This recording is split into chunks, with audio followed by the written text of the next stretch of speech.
ಅದು ಶೇಕ್ ಆಯ್ತದೆ ಅಂತ. ಈಗ ಕರೆಕ್ಟ್ ಆಗಿದೆ.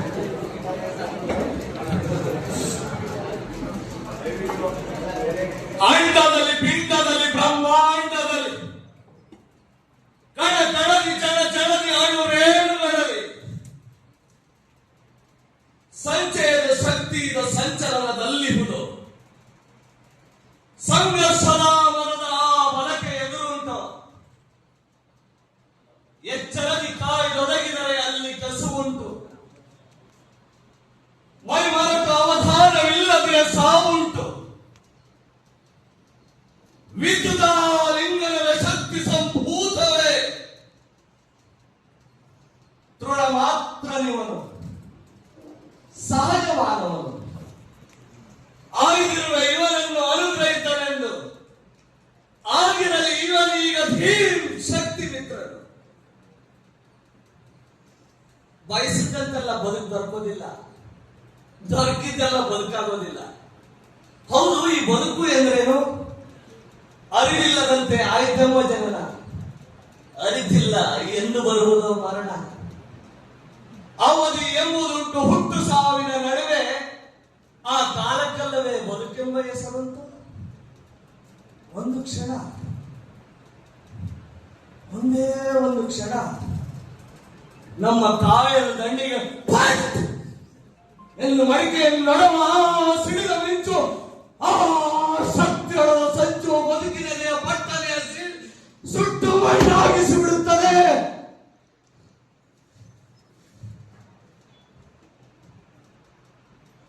ಎಷ್ಟೆಷ್ಟೋ ಮನೆಯ ದೀಪಗಳ ಬೆಳಗಿಸುತ್ತಾ, ಯಂತ್ರಗಳ ನಡೆಸುತ್ತಾ, ಅಭಿವೃದ್ಧಿ ಮಂತ್ರವನ್ನು ನಿತ್ಯ ಉಸಿರುತ್ತಾ, ಎಲ್ಲ ಕ್ಷೇತ್ರಗಳಿಗೂ ಬೇಕಾದ ಶಕ್ತಿ ಸಂಚಯವನ್ನು ಒದಗಿಸುವ ಶಕ್ತಿ ಮಿತ್ರ ಪವರ್ ಮ್ಯಾನ್ಗಳಷ್ಟು ತಾವು ಒಳೆದು ಬೆಳಕಲ್ಲಿ ಬೆಳಕಾಗಿ ತೆರಳಿದ್ದಾರೆ. ಕಾಲ ಅಕಾಲಗಳ ಪರಿವೆ ಇಲ್ಲದೆ ಕಾಯಕಕ್ಕೆಂದು ಹೋದವರು ಸಾಯಲು ಸಕಾಲವಲ್ಲದ ವಯಸ್ಸಿನಲ್ಲಿ ಮನೆಗೆ ಬಾರದೆ ಹಾಗೆ ಹೊರಳಿದ್ದಾರೆ. ಅವರಿಗಿದು ನಮನ, ಹೃದಯದ ಹೂ ದಳಗಳ ಭಾವಾರ್ಚನ.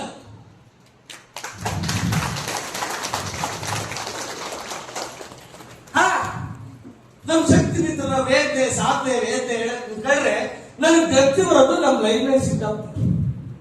ಈ ಕರೆಂಟ್ ಬರೀ ಕರೆಂಟ್ ಅಲ್ಲ, ಕರೆಂಟ್ ಅನ್ನೋ ದೇವರು ಅಂತ ತೋರಿಸ್ಕೊಟ್ಟು ಗುರು ಅವನು. ಅಂತ ಗುರುಗೆ ಏನಾದ್ರು ಕೊಡ್ಬೇಕು ಅನ್ಕೊಳ್ತಿದ್ದಾನೆ. ಅದನ್ನ ನೆನೆಸ್ಕೊಳಕ್ಕೂ ಆಗಲ್ಲ.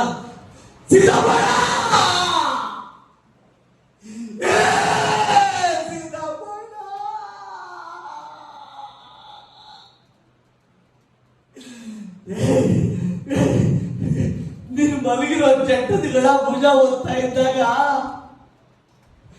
ನೀನೇ ನನ್ನ ನೆಗ್ಲು ಮೇಲೆ ಕೈ ಹಾಕೊಂಡು ಹೋಗ್ತಿರೋದು ಕೆಪ್ಪಿ ಬರ್ತಿತ್ತು ಕಣೋ. ಆ ಸುಡುಗಾಡ ಬೊಬ್ಬು ಕುಯ್ ಗುಟ್ಕೊಂಡು ಕಿರು ಗುಟ್ಕೊಂಡು ನೀನು ಮತ್ತೆ ಕುಯ್ ಗುಡ್ತಿದೆ. ಲೇ ತಮ್ಮ, ಈ ಜನ ಒಂದಷ್ಟು ಕರೆಂಟ್ ಹೋದ್ರೆ ಮನೆಯಲ್ಲಿ ಟಿವಿ ಇಲ್ಲ, ಫ್ಯಾನ್ ಇಲ್ಲ, ಲೈಟ್ ಇಲ್ಲ ಅಂತ ಕರೆಂಟ್ ಬರೋವರೆಗೂ ಲೈನ್ಮೆನ್ಗಳಿಗೆ ಹಿಡಿ ಶಾಪ ಆಗ್ತಿರ್ತಾರೆ. ಅವ್ರ ಕೈಗೆ ನಾವು ಅನಿಸ್ಕೊಳ್ಳೋದು ಇದ್ದೇ ಇರುತ್ತೆ. ಆದ್ರೆ ಒಬ್ಬ ಶಕ್ತಿ ಮಿತ್ರನ ಸುರಕ್ಷತೆಯ ಪಾಠ ಗಮನವಿಟ್ಟು ಕೇಳ್ಕೊಳ್ಳಿ. ಮನೆಯಿಂದಲೇ ಶುರುವಾಗಬೇಕು. ಮನೆಯಿಂದ ಬರುವಾಗ ಮನೆಯಿಂದ ಸಂತೋಷದಿಂದ ಬರಬೇಕು. ಯಾವುದೇ ಕಿರಿಕಿರಿಗಳನ್ನ ಇಟ್ಕೊಂಡು, ಸಂಸಾರದ ಜಂಜಾಟವನ್ನು ಇಟ್ಕೊಂಡು ಬರಬಾರ್ದು. ಅದು ಮುಂದೆ ಹೇಳ್ತೀನಿ. ಈ ನಮ್ಮ ಸಿದ್ದಪ್ಪಣ್ಣ ಇದ್ದಲ್ಲ, ಬಂದು ಸಾಹಿತ್ಯದೆಲ್ಲ ಪಾಠ ಮಾಡಕ್ ಸಿದ್ಧವಾಗಿರ್ತಿದ್ದ. ನನಗೆ ಇನ್ನೂ ಗೆಪ್ತಿ ಇದೆ. ಏ ಮರಿ, ಏ ಪಾಪ ಇಲ್ಲಿ ಮರ ಇಲ್ಲಿ, ಇದೇನು ಅಂತ ಕೇಳಿದ. ನಾನು ಪೈಪ್ ಅಂದಿದ್ದೆ. ಬರೀ ಪೈಪಲ್ಲ ಮರಿ, ಇದು ಅರ್ತಿಂಗ್ ರಾಡ್. ಇದು ಬಹಳ ಬಹಳ ಇಂಪಾರ್ಟೆಂಟ್. ಈ ಕರೆಂಟ್ ಅಮ್ಮ ಕಣ್ಣು ಕಾಣದೇ ಇರೋ ದೇವರು. ಅವಳು ಗಂಟು ಮುಟ್ಟ ಹಾಕಿದ. ಅವಳು ಹೆಂಗಲ್ಲ ಮುಟ್ಟಿದ್ರೆ ಹಂಗೆ ತಟ್ಟಿ ಬಿಡ್ತಾರೆ. ಅದಕ್ಕೂ ಅವಳು ಪೂಜೆಗೂ ಬಂದು ರಕ್ಷಾಬಂಧನ ಮಾಡ್ಕೋಬೇಕು. ಹ ಈ ನೀನು ಕಂಬ ಕತ್ತದ್ ಗೊತ್ತಿದೆ, ಯಾರಾದ್ರೂ ಲೈನ್ ಚಾರ್ಜ್ ಮಾಡ್ಬಿಟ್ರೆ ಈ ರಕ್ಷಾ ಬಂಧ ಕಾಪಾಡ್ತಾರೆ. ಲೈನ್ ಕ್ಲಿಯರ್ ತಗೊಂಡ್ಮೇಲೆ ಲೈನ್ ಅಲ್ಲಿ ಕಿಡಿನೋ ಸೌಂಡ್, ಕರೆಂಟ್ ಲೈನ್ ಕ್ಲಿಯರ್ ತಗೊಂಡ್ಮೇಲೆ ಗೊತ್ತಾಗಲ್ಲ. ಆಮೇಲೆ ಇದನ್ನ ಹಾಕ್ದಾಗ ಕಿಡಿನೋ ಸೌಂಡ್ ಬರ್ತದೆ. ಆಮೇಲೆ ಈಗ ಪ್ರತಿಯೊಂದು ಮನೆಯೂ ಸಹ ವಿದ್ಯುತ್ ಅನ್ನ ತಯಾರಿಸೋ ಕೇಂದ್ರಗಳಾಗಿವೆ. ಜನರೇಟರ್ಗಳು ಬ್ಯಾಕ್ ಫೀಡಿಂಗ್ ಆಗ್ತಾ ಇದ್ರೆ ಈ ಹತ್ತಿಂಗಾಡು ತೋರಿಸಿ ಕಾಪಾಡ್ತಾರೆ. ಕರೆಂಟ್ ಮುಂದೆ ರಕ್ಷಾ ಬಂಧ ಮಾಡೋದನ್ನ ಹೇಳ್ಬಿಟ್ಟು ನೀನೆ ಸೇಫ್ಟಿ ಬೆಲ್ಟ್ ಅನ್ನ ರಕ್ಷಾ ಬಂಧ ಇಲ್ಲದೆ ಸತ್ತಲ್ಲ ಅಣ್ಣ. ಮರಿ ಅರ್ಧಿಂಗ್ ಆಗಿರೋ ಎಲ್ಲ ವೈರು ಎಲ್ಲೂ ಡ್ಯಾಮೇಜ್ ಆಗಿಲ್ಲ ಅಂತ ನೋಡ್ಕೊಳ್ತಿದ್ದನು. ಈ ತಾರ್ಕೆಟ್ ಮನ್ಸು ಏಕವಾಗಿರೋ ಗಮನ ಎಲ್ಲೂ ಡ್ಯಾಮೇಜ್ ಮಾಡಿಲ್ಲ ಅಂತ ನೋಡ್ಕೊಂಡೆ ಹೋದಲ್ಲೋ. ಅರ್ಧಿಂಗ್ ಉಟ್ಮೇಲೆ ಕಾರ್ಬನ್ನ ಕ್ಲೀನ್ ಆಗಿ ಇಟ್ಕೋಬೇಕು ಅಂತ ಇದ್ದೆ. ಕಂಬ ಹತ್ತೋ ಮುಂಚೆ ಮನ್ಸನ್ನು ಕ್ಲೀನ್ ಮಾಡ್ಕೊಂಡು ಹತ್ಬೇಕು ಅಂತ ಗೊತ್ತಾಗ್ತವೆ. ಯಾಕೆ ಸಿದ್ಧಪಣ್ಣ ಕರೆಂಟ್ ನಾಗ ಕೆಲಸ ಮಾಡೋದಂದ್ರೆ ಧ್ಯಾನ ಕೂತಂಗೆ ತಪಸ್ ಮಾಡ್ದಂಗೆ. ನೇಮದಲ್ಲಿ ಮಾಡಿದ್ರೆ ವರ, ನೇಮ ತಪ್ಪಿದ್ರೆ ಶಾಪ ಅಂತ ಹೇಳ್ಕೊಟ್ಟವ್ರೆ. ಶಾಪ ಸತ್ತ ಅಂದ್ರೆ ನನ್ನ ಹೊಟ್ಟೆ ಎಷ್ಟು ಉರಿಬೇಡಣ್ಣ.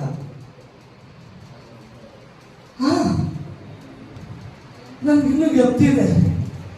ಅವತ್ತು ನೀನು ಕಂಬ ಹತ್ತೋದಕ್ಕೆ ಲೈನಲ್ಲಿ ಕರೆಂಟ್ ಇದೆಯಲ್ವ ಅಂತ ಚೆಕ್ ಮಾಡ್ಕೊಳ್ಳೋದಕ್ಕೆ ಅಕ್ಕಪಕ್ಕದ ಮನೆಯಲ್ಲಿ ಕರೆಂಟ್ ಇದೆಯಾ ಅಂತ ನೋಡ್ತಿದ್ದೆ. ಅಷ್ಟೊಳಗೆ ನೀನು ಕಂಬದ ಮೇಲಿಂದ ತಪ್ಪಿದ್ದೆ. ಸಿದ್ಧಬೇಡ ಸಿದ್ಧಬೇಡ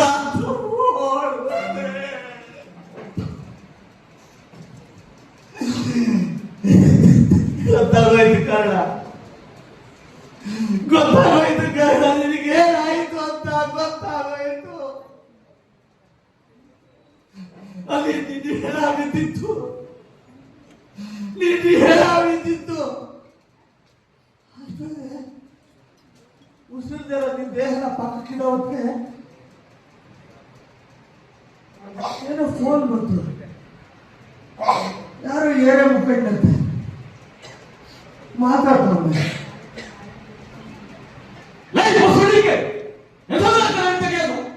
ನಮ್ಮನೆ ಅಪ್ಪಗೆ ಮಾಡೋದೇ ಬೇಡ. ನಾವು ನೈಟ್ ಅಷ್ಟೆಲ್ಲ ಬಂದವರು ಫ್ಯಾಮಿಲಿ ಸೆಕೆಂಡ್ ಬಾಯಿ ಕೊಟ್ಟೊಂದು ಸೀರಿಯಸ್ ತಿಂದಿರ್ತದ. ಒಬ್ಬಟ್ಟು ಮಿಕ್ಸಿ ತಿರುಗಿದ ತಿಂಗಳು ಹತ್ತಿದಂಗೆ ಹಣ ಕಟ್ಟಬೇಕು. ನಿಮ್ ದೇಶದಲ್ಲಿ ನೋಡು, ನಿಮ್ ಹೇಳಬೇಡ.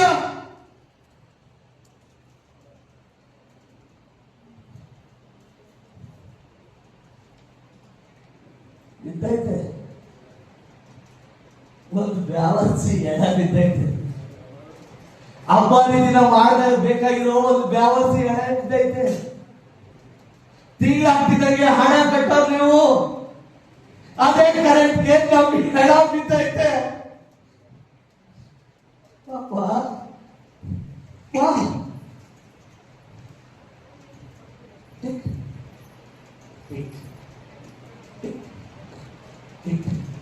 ಮನೆಯಲ್ಲಿ ಲೈಟ್ ಆಫ್ ಮಾಡ್ದಂಗೆಲ್ಲ ಕರೆಂಟ್ ಕೊಡೋದು, ಹಂಗೆ ಸ್ವಿಚ್ ಆಫ್ ಮಾಡ್ದಂಗೆಲ್ಲ ಕರೆಂಟ್ ತೆಗೆಯೋದು.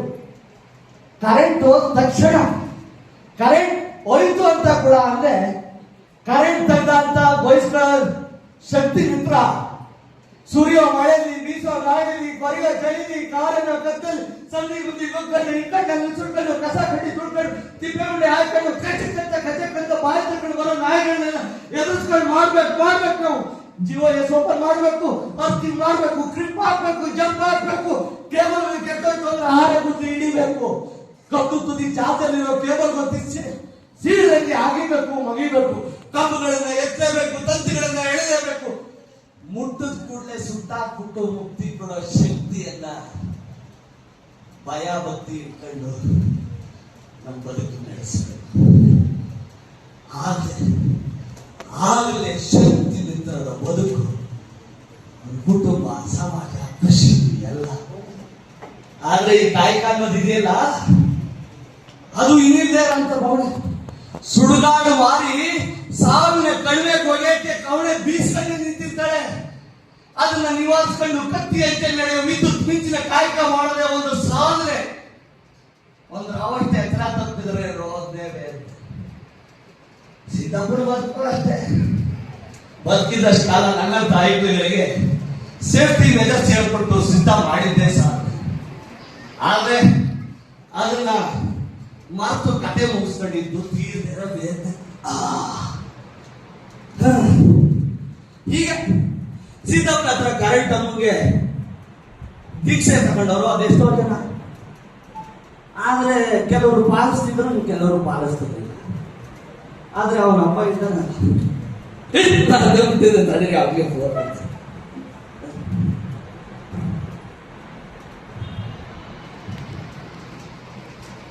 ಅಲ್ಲ ಬರ್ಬೇಕಾದ್ರೆ ಬರ್ಲಿಲ್ಲ, ಯಾಕೆ ಬರ್ಲಿಲ್ಲ ಅಂತ ಫೋನ್ ಮಾಡ ಹಿಂಗೆ ಅಂತ ಹೇಳೋದು ಫೋನ್ ಕಟ್ ಮಾಡಿದ್ರೆ ಹೆಂಗೆ? ಅಲ್ಲ ಓ ಸರಿ ಸರಿ ಸರಿ ಸರಿ ಕಂಬ ತಿಂದಂತೆ ಜಂಪ್ ಆಗ್ತಿದ್ದಂತೆ, ಅದಕ್ಕೆ ಫೋನ್ ರಿಸೀವ್ ಆಗಿಲ್ಲ ಅಂತೆ. ಇವನು ಯಾರು ಅಂತ ತಿಳ್ಕೊಂಡ್ರಿ, ಇವನು ನಮ್ಮ ಶಕ್ತಿ ಬಿಟ್ಟಿದ್ರಿ. ಆದ್ರೆ ಈ ನನ್ನ ಮಗ ದಿನ ದಿನ ಕೆಲ್ಸಕ್ಕೆ ಹೋಗ್ತೀನಿ ಅಂತ ಅವ್ನು ನೋಡ್ಕೊಡಕ ಹೋಗೋಕ್ಕೂ ಮುಂಚೆ ಕಡ್ಡಾಯವಾಗಿ ಲವ್ ಲೆಟರ್ ಇಟ್ಕೊಂಡೇ ಹೋಗ್ತಾರೆ. ಅದೇನೋ ಮನ್ಸಲ್ಲಿ ಇರೋದನ್ನ ಎದೆಲಿರೋದನ್ನ ಎದುರಿಗಿರೋರು ಹೇಳಕ್ಕಾಗಲ್ವಾ ಅಂತಂದ್ರೆ, ಮನ್ಸಲ್ಲೇ ಇರ್ಲಿ ಎದೆಲೇ ಇರ್ಲಿ ಈ ಲವ್ ಲೆಟರ್ ಮಾತ್ರ ನನ್ನ ಜೊತೆಲಿ ಇರ್ಲಿ ಅಂತ. ಅವ್ನು ಲವ್ ಲೆಟರ್ ಅಂತಂದ್ರೆ ಏನು? ಸುರಕ್ಷತಾ ಸೂತ್ರಗಳ ಕಾರಣ ಅವ್ನು ಲವ್ವಲ್ಲಿ ಯಾರು ಅಂತ ತಿಳ್ಕೊಂಡಿದ್ರಿ. ಈ ಸಿದ್ದಪ್ಪಣ್ಣ ಯಾರನ್ನ ಕರೆಂಟ ಮಾಡ್ತಿದ್ನೋ ಅದನ್ನ ಇವನು ಆಕಾಶದಿಂದ ದರಗಿರಿದ ಮುಂದೆ ಇವಳೆ ಇವಳೆ ಚಂದನದ ಗೊಂಬೆ ಹಾಗೆ ಪ್ರೇಯಸ್ ನೋಡ್ಕೊತಾರೆ. ದಿನಕ್ಕೊಂದು ಬಣ್ಣದ ಬಟ್ಟೆ ಹಾಕೊಂಡು ಈ ರೇಡಿಯಂ ಜಾಕೆಟ್ ಹಾಕೊಂಡು ಅವನು ರೋಡಲ್ಲಿ ಹೋಯ್ತಾ ಇದ್ರೆ ಹೀರೋ ಹೀರೋ ಹೀರೋ ಈಗ ನೋಡ್ತಾರೆ ಯಾರು. ನೀನೇನಪ್ಪ ಕೆಲಸ ಮಾಡ್ತೀಯ ಅಂದ್ರೆ, ನಾನು ಪವರ್ ಸ್ಟಾರ್ ಆಗ್ತದೆ.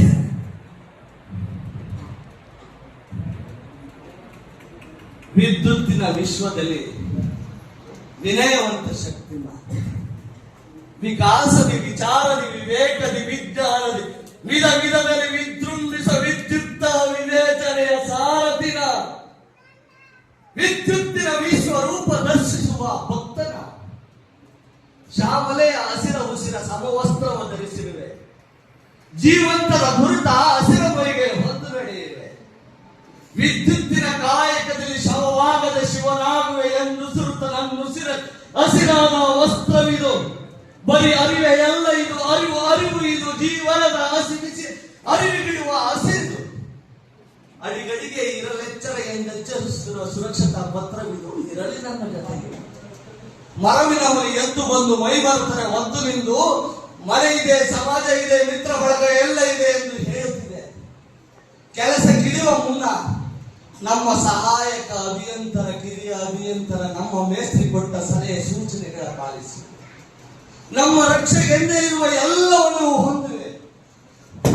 ಯಾವ ಯಾವ ಮಾರ್ಗದಿಂದ ಮೃತ್ಯು ಹೊರತು ಬರುವುದು, ಆವ ವಿಧಿಯು ವಾಮ ಮಾರ್ಗದಿಂದ ಸಂಚು ಬರುವುದು. ಮಿಂಚ ಬಳ್ಳಿಗಿಲ್ಲ ನಮ್ಮ ಚಿಂತೆ, ನಾವು ಚಿತೆಗೆ ಏರದಿರಲು ಇರಲಿ ಮಾರ್ಗ ಮುಕ್ತತೆ. ಮಲ್ಲಕಂಬ ಏರಿದಾಗ ಬೇಡ ಬಣ್ಣ ಧೈರ್ಯ ಸಂಗಡ, ಕಾಯಕದಲ್ಲಿ ತೊಡಗಿದಾಗ ಬೇಡ ಫೋನ ಸಂಗ. ಕರದ ಕರೆಯು ಕಾಯಲಿ, ಕಾದ ಜೀವ ಕಾಯಲಿ, ನಮ್ಮ ಜೀವದನಿಯ ಕೇಳಲಿ, ನಮ್ಮ ಜೀವದನಿಯ ಕೇಳಲಿ. ಇಂಥ ಸಂಕಲ್ಪ ಮಾಡದೆ ಹೋದ್ರೆ ನಾವು ಯಾವುದೋ ಒಂದು ವಿದ್ಯುತ್ ತಂತಿಯ ಕೆಳಗೆ ಅಲ್ಪ ಕಸವಾಗಿ ಬಿದ್ದಿರ್ತೀವಿ. ಅರೆ ಆಕಾಶ ಬಂದ್ರೆ ಮದುವೆ ಬಾರ ಅಂದ್ರೆ ನಾಮ್ ಬೆಳಗ್ಗೆ ಬಂದದ ಅಂತ ಅದ್ರ ಗಂಟೆ. ಆದ್ರೆ ಅವ್ನು ಭಯ ಆಗಿಲ್ಲ. ಯಾಕಂದ್ರೆ ಅವ್ರು ಬರುವಾಗ ಯಾರು ಸಾರ್ವಜನಿಕರು ಎಡಬಿಡಾಗಿರ್ತಾರೆ, ನಡ್ಕೊಂಡ್ರೆ ಅಲ್ಲೇ ನಿಂತು ಕ್ಲಾಸ್ ತಗೊಂಡು ಬೇಡ ಬೇಡ ಅಂತಂದ್ರು ಕಂಬಗಳಿಗೆ ದರ್ಕಾರ ತಂತಿ ಹೊತ್ತು ಕಂಬಕ್ಕೆ ಇನ್ನೊಂದು ತಂತಿ ಕಟ್ಟಿ ಬಟ್ಟೆ ಹಾಕ್ತಾರೆ. ಇನ್ನು ಮಕ್ಕಳು ಈಗ ಚಪ್ಪದ ಕಂಬ ಇಟ್ಕೊಂಡು ಆಟ ಆಡೋದಿಲ್ಲ, ಅದನ್ನ ಪೇರೆಂಟ್ಸ್ ನೋಡ್ತಾ ಇರ್ತಾರೆ. ಏನಾದ್ರು ಹೆಚ್ಚು ಕಡಿಮೆ ಆದ್ರೆ ಸಂಸ್ಥೆ ದೂರ. ಹೀಗೆ ಅದಕ್ಕೋಸ್ಕರ ನಮ್ಮ ಚಾಮುಂಡೇಶ್ವರಿ ವಿದ್ಯುತ್ ಸರಬರಾಜು ಕಂಪನಿ ಸಾರ್ವಜನಿಕರ ಸುರಕ್ಷತೆಗೋಸ್ಕರ ಹಲವಾರು ಸುರಕ್ಷತಾ ಕ್ರಮಗಳನ್ನು ಮಾಡಿದೆ. ತಂತಿ ಒಂದು ಕಂಬಕ್ಕೆ ಇನ್ನೊಂದು ತಂತಿಯನ್ನು ಕಟ್ಟಿ ಬಟ್ಟೆ ಒಣಗಿಸಬೇಡಿ, ತುಂಡಾಗಿ ಬಿದ್ದ ತಂತಿಗಳನ್ನ ತುಳಿಯಬೇಡಿ, 112ಗೆ ಕರೆ ಮಾಡಿ. ಗೃಹಿಣಿಯರಿದ್ದರೆ ನೀವೆಲ್ಲ ಮನೆಯಲ್ಲಿ ಒದ್ದೆ ಕೈಗಳಿಂದ ಗೃಹೋಪಯೋಗಿ ವಸ್ತುಗಳನ್ನ ಮುಟ್ಟಬೇಡಿ, ತಂತಿ ಬೇಲಿಗಳಿಗೆ ವಿದ್ಯುತ್ ಅನ್ನ ಹಾಯಿಸಬೇಡಿ, ಅಕ್ರಮವಾಗಿ ನಮ್ಮ ಕಂಬಗಳಿಂದ ಕರೆಂಟ್ ಅನ್ನ ತಗೋಬೇಡಿ. ಇಂಥ ಹಲವಾರು ಸುರಕ್ಷತಾ ಕ್ರಮಗಳನ್ನು ಮಾಡಿದೆ. ಈ ಸುರಕ್ಷತಾ ಕ್ರಮಗಳು ಯಾವಾಗ ಸಕ್ಸಸ್ಫುಲ್ ಆಗ್ತವೆ ಅಂದ್ರೆ ಸಾರ್ವಜನಿಕರು ಅದನ್ನ ಜಾರಿಗೆ ತಂದಾಗ ಮಾತ್ರ. ಇಲ್ಲ ಅಂದ್ರೆ ಯಾವುದೇ ಸುರಕ್ಷತಾ ಸೂತ್ರಗಳು ಅಲ್ಲೇ ಇರ್ತವೆ. ಇದಕ್ಕೆ ಉದಾಹರಣೆಯಾಗಿ ಕೇಳಿಸ್ಕೊಳ್ಳಿ. ಎಷ್ಟು ಅಭಿಮಾನಿಗಳು ಅವನು ಕಟ್ಔಟ್ ಕಟ್ಲಿಕ್ಕೆ ಹೋಗಿ ಇಬ್ರು ಸತ್ರು. ಬೆಂಗಳೂರಿನಲ್ಲಿ ಮದುವೆಗೆ ಇನ್ವಿಟೇಷನ್ ಕಾರ್ಡ್ ತಗೊಂಡು ಹೋಗ್ತಾ ಇದ್ದ ಅಪ್ಪ ಮಗಳಿಗೆ ಸಿಲಿಂಡರ್ ಬ್ಲಾಸ್ಟ್ ಆಗಿ ಸತ್ರು. ಅವರ ಕನಸುಗಳು ಅಬರಬಹುದು.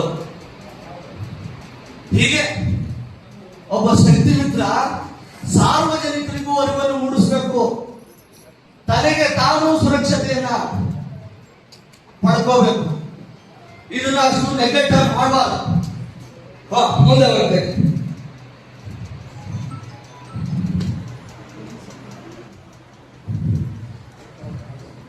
ಅವತ್ತು ನಮ್ಮಪ್ಪ ನನ್ನ ಅಳಿಯಾಗವನು ಪವರ್ ಬ್ಯಾಂಕ್ ಕಣಮ್ಮ, ನಿನ್ ಗಂಡಾಗವನು ಪವರ್ ಸ್ಟಾರ್ ಕಣಮ್ಮ ಅಂತ ಅಂದಂಗೆ ನಂಬಿ ನೀನು ಮುಗಿದ ರಾಶಿ ಬರ್ತಾರ ಇರ್ತೀಯ, ಬೈಕ್ ಕೂರಿಸ್ಕೊಂಡು ಮಾಲ್ಗೆ ಹೋಗ್ತೀಯ, ಟೀಚರ್ಗೆ ಹೋಗ್ತೀಯ ಅನ್ಕೊಂಡಿದ್ದೆ.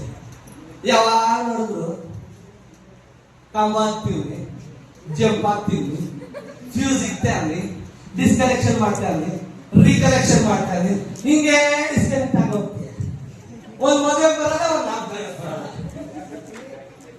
ಒಂದ್ ಮದುವೆ ಬರೋದ ಒಂದ್ ನಾಮಕರಣ ಬರೋದ. ಈ ಸುಖಕ್ಕೆ ನಾನ್ ನಿನ್ ಹೇಳ್ತೀನಿ, ನೀನ್ ನನ್ ಗಂಡ. ಯಾರೋ ವಾರಿಯವ್ರು ಎಲ್ಲೇ ನಿನ್ ಗಂಡ ಅಂತಂದ್ರೆ ನನ್ ಗಂಡ ಕಂಬ ಹತ್ತವ್ರೆ, ಡಿಸ್ಕನೆಕ್ಷನ್ ಮಾಡ್ತಾವ್ರೆ, ಜಂಪ್ ಹಾಕ್ತಾವೆ, ಲೈನ್ ಎಳಿತಾವೆ ಅಂದ್ರೆ ಹಳ್ಳು ಹೊಡ್ಕೊಂಡು ಹತ್ತಾರೆ. ನೋಡೆ ನಿನ್ ಗಂಡ ಲೈನ್ ಎಳಿತಾವೆ, ಯಾವಾಗಾದ್ರು ಲೈನ್ ಹಾಕ್ತಾವ. ಇಂಥ ಅನುಮಾನ ವಿನೋದ್ ಹೇಳ್ತಿ ಬರಬಾರ್ದು. ಏನಿದೆ ನಾವು ಮಾತಾಡ್ತಿರ್ತಾರೆ. ನಾವು ಕೆಲ್ಸಕ್ಕೆ ಹೋಗೋಕ್ಕಿಂತ ಮುಂಚೆನೂ ಫೋನ್, ಕೆಲಸ ಆದ್ಮೇಲೂ ಫೋನ್. ರೇ ಅಲ್ಲಿ F11 ಮೇಲೆ ಲೋಡ್ ಜಾಸ್ತಿ ಆಗಿದೆ, F4 ಮೇಲೆ ಹಾಕ್ರೆ, ಅರ್ತಿಂಗ್ ಎಲ್ಲ ರಿಮೂವ್ ಮಾಡಿದ್ದೀರಾ, ಆಮೇಲೆ ಎಲ್ಲ ಕಂಪ್ನಿಯಿಂದ ಇಳಿದಿದ್ದೀರಾ, ಚಾರ್ಜ್ ಮಾಡಿಸ್ತಾ.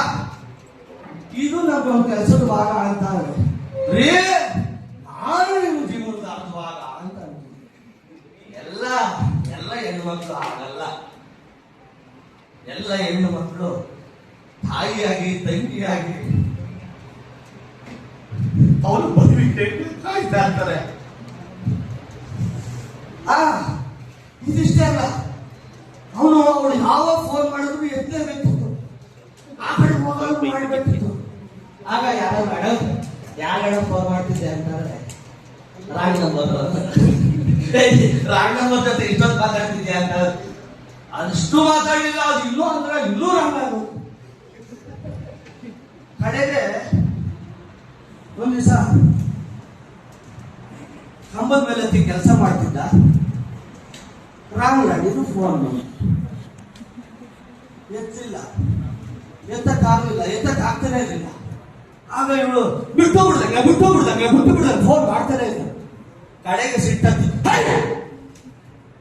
ಕೆಲಸ ಮುಂದಾದ್ರೆ ಫೋನ್ ಎತ್ತಾರೆ ಅಂತ ಗೊತ್ತಿಲ್ಲ ಅಂತ ಫೋನ್ ಎತ್ತಿ ಕೆಳಗಿಬಿಟ್ಟ. ಜೊತೆಗೆ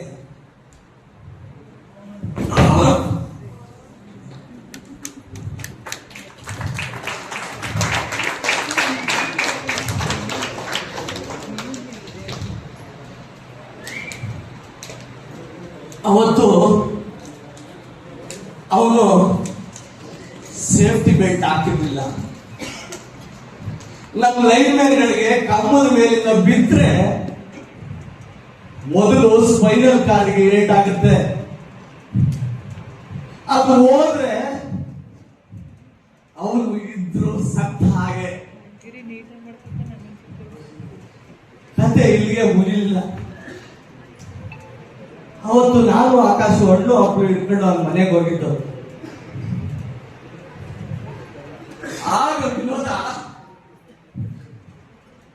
ಏನಿ ಕಾಣ್ತಿದ್ದಂಗೆ ಹಂಗೆ ಕಂಬಿಟ್ಟ ಮಂಗನಂಗೆ ಆಡ್ತಿದ್ದ. ದೊಡ್ಡ ಅವರು ಬಿದ್ದಿರೋದು ನೋಡಿದ್ರೆ ಹೊಟ್ಟೆ ಕಿತ್ತು ಬರ್ತಾ ಇತ್ತು.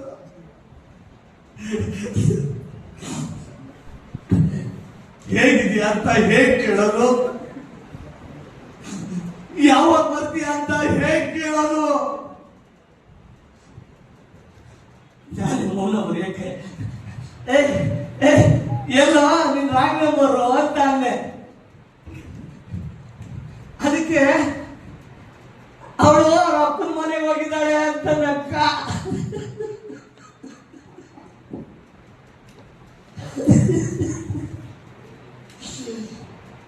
ಸಮಾಧಾನ ಮಾಡಿಕೊಳ್ಳೋ, ನಾವೆಲ್ಲ ನಿನ್ ಜೊತೆ ಇದ್ದೀವಿ. ಸಂಸ್ಥೆ ನನ್ನೊಟ್ಟಿಗಿದೆ, ಸಂಸ್ಥೆ ನನ್ನೊಟ್ಟಿಗಿದೆ, ನೀವೆಲ್ಲ ನನ್ನ ಜೊತೆ ಇದ್ದೀರಿ. ಆದ್ರೆ ನನ್ನ ಜೊತೆ ಇರಬೇಕಾದವಳು, ನನ್ನ ಜೀವನದ ಪೂರ್ತಿ ನನ್ನ ಜೊತೆ ಇರಬೇಕಾದವಳು ಅವ್ರ ಅಪ್ಪನ ಮನೆಗೆ ಹೋಗಿದ್ದಾಳೆ. ಸೊಂಟ ಮುರ್ಕೊಂಡು ಗಂಡ ಅವಳಿಗೆ ಬೇಡವಂತೆ.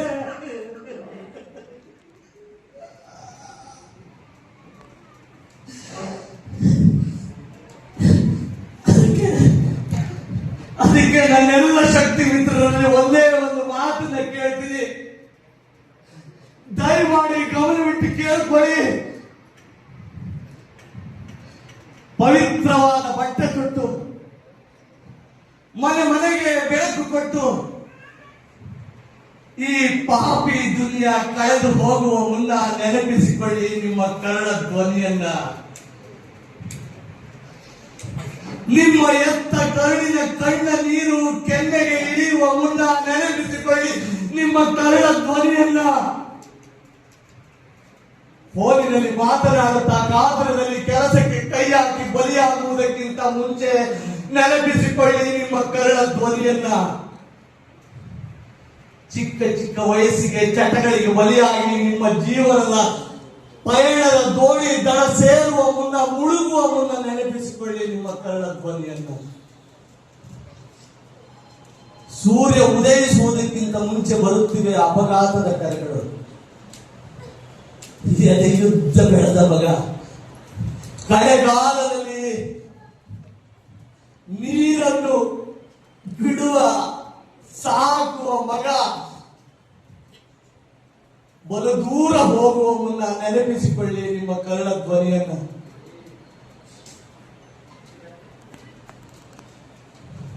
ಅದಕ್ಕಾಗಿ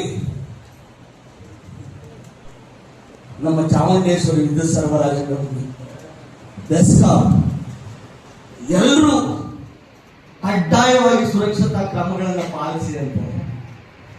ಆದ್ರೆ ನಾವು ನಮ್ಮ ಬೇಜವಾಬ್ದಾರಿತನದಿಂದ ನಾವು ಬಳಸಲ್ಲ. ದಯಮಾಡಿ ಎಲ್ಲ ಅಣ್ಣಂದಿರು ಇದ್ರ ಕಡೆ ಗಮನ ಕೊಡಬೇಕಾಗಿ ವಿನಂತಿಸ್ಕೊಳ್ತೀನಿ. ದಯಮಾಡಿ ಇನ್ನೊಂದು ಸಾರಿಗೆ ಎದ್ದು ನಮ್ಮ ಲೈನ್ಮನ್ ಸುರಕ್ಷತಾ ಸೂತ್ರಗಳ ಬಗ್ಗೆ ಹೇಳ್ತೀನಿ, ದಯಮಾಡಿ ಎಲ್ಲರೂ ಹೇಳಬೇಕಾಗಿ ವಿನಂತಿಸ್ಕೊಳ್ತೀನಿ.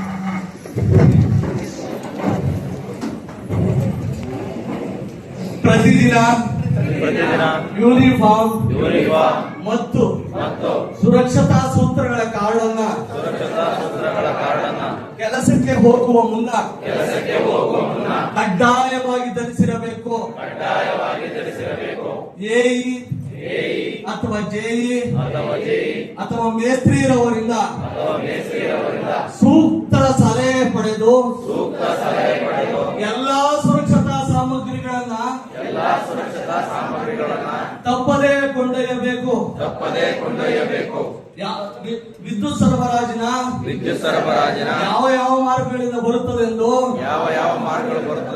ನೋಡಿಕೊಂಡು ಅದಕ್ಕೆ ಸುರಕ್ಷತಾ ವಲಯವನ್ನು ನಿರ್ಮಿಸಿಕೊಳ್ಳಬೇಕು. GOS ಓಪನ್ ಮಾಡುವಾಗ ಕಾಲಿಗೆ ಚಪ್ಪಲಿ ಅಥವಾ ಶೂ ತಪ್ಪದೇ ಧರಿಸಿರಬೇಕು. ಹಾಗೂ ಕಂಬದ ಮೇಲೆ ಕೆಲಸ ಮಾಡುವಾಗ ಕಡ್ಡಾಯವಾಗಿ ಫೋನ್ ಬಳಕೆ ಮಾಡಬೇಡಿ.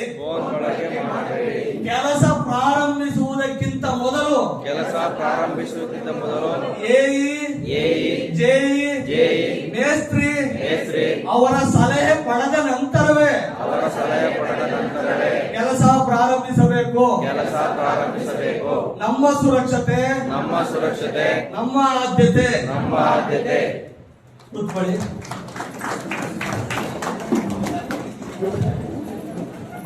ನನ್ನ ಉಸಿರಿರುವವರೆಗೆ ನನ್ನ ಜೀವ ಇರೋವರೆಗೂ ನನ್ನ ಉಸಿರು. ನಮ್ಮ ಉಸಿರನ್ನ ನಾವೇ ಕಾಪಾಡ್ಕೊಳ್ಳಿಲ್ಲ ಅಂತಂದ್ರೆ ಇನ್ನು ಯಾರು ಕಾಪಾಡ್ತಾರೆ?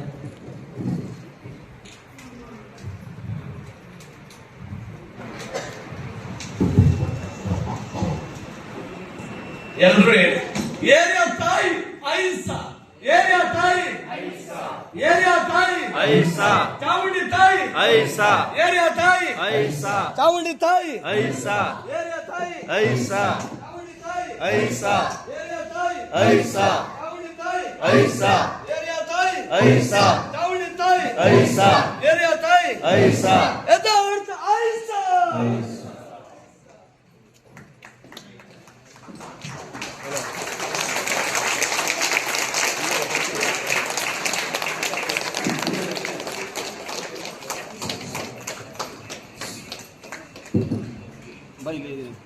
ಮಕ್ಕಳಿಗೆ ತಂದೆಯಾಗಿ ಮಡದಿಗೆ ಅರಸನಾಗಿ